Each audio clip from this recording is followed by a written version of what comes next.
அதாவது இந்த ரஜினி, கமல், விஜய், அஜித் இந்த 4 ஹீரோக்களையும் விட்டுருவாங்களா, முதல் தர ஹீரோக்கள் 100 கோடிக்கு மேலே சம்பளம் வாங்குற ஹீரோக்களில் இவங்க மட்டும்தான்.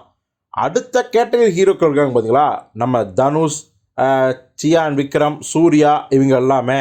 இதில் வந்து பார்த்திங்கன்னா 100 கோடி வசூல் படங்கள் கொடுத்தது யார் அப்படிங்கிற பட்டியல் போட்டால் தனுஷர்கள் வந்து ரொம்ப ரொம்ப இடம் பெறுவார். என்னென்னா தனுஷோட முதல் 100 கோடி வசூல் படம் வந்து பார்த்திங்கன்னா இதுக்கு முன்னாடி பல படங்கள் இருக்குது. அசுரன் 100 கோடி வசூல், கர்ணன் கூட 100 கோடி வசூல்.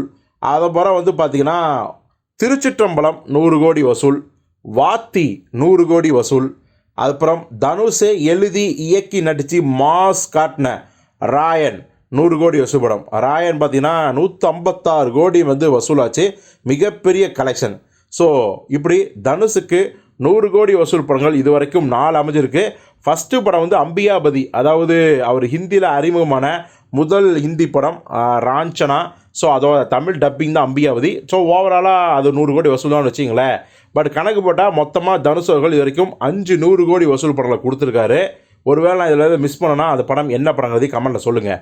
ஸோ இப்போது 6வது தடவையாக இன்னொரு 100 கோடி வசூல் படத்துக்கு தயாராகிட்டார் அப்படிங்கிறது தான் விசேஷமே. ஏன்னா இப்போது அவருடைய இட்லி கடை படம் வந்து ஏப்ரல் 10ஆம் தேதி ரிலீஸ் ஆகுது.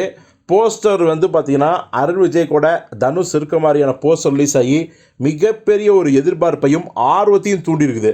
ஏன்னா இந்த படத்தில் அருண் விஜய் தான் வில்லை அப்படின்னா தனுஷ் அவரு கூடவே இருக்கார் கோச் மாதிரி அப்படிங்கிற அந்த ஒரு சாயல் தான், எண்ணம் தான். ஸோ எப்படி பார்த்தாலும் இந்த இட்லி கடை படம் தனுஷுக்கு ஒரு சிறந்த இயக்குனர் அப்படிங்கிற பெயரை பெற்று தரும்னு சொல்கிறாங்க. அதே சமயத்தில் இந்த படம் கமர்ஷியலாக தாறுமாறு ஹிட் அடிக்கும். இது இன்னொரு ராயன் அப்படின்னு சொல்கிறாங்க. ஏன்னா அந்த அளவுக்கு ஆக்ஷனும் இருக்கான். ஸோ இதனாலே சொல்லலாம் இந்த இட்லி கடை படமும் தனுஷோட திரை வாழ்க்கையில் இன்னொரு 100 கோடி வசூல் படம் அப்படின்னு. ஸோ யாரெல்லாம் இட்லி கடை படம் 100 கோடி வசூலை குவிக்கும்னு நினைக்கிறீங்க? தனுஷ் நடித்ததுலேயே 100 கோடி வசூல் படங்கள்னு நீங்கள் என்னென்ன படங்களை மென்ஷன் பண்ணுறீங்க? உங்களுக்கு என்னென்ன படங்கள் தெரியும் அப்படிங்கிறத கமெண்ட்டில் சொல்லுங்கள்.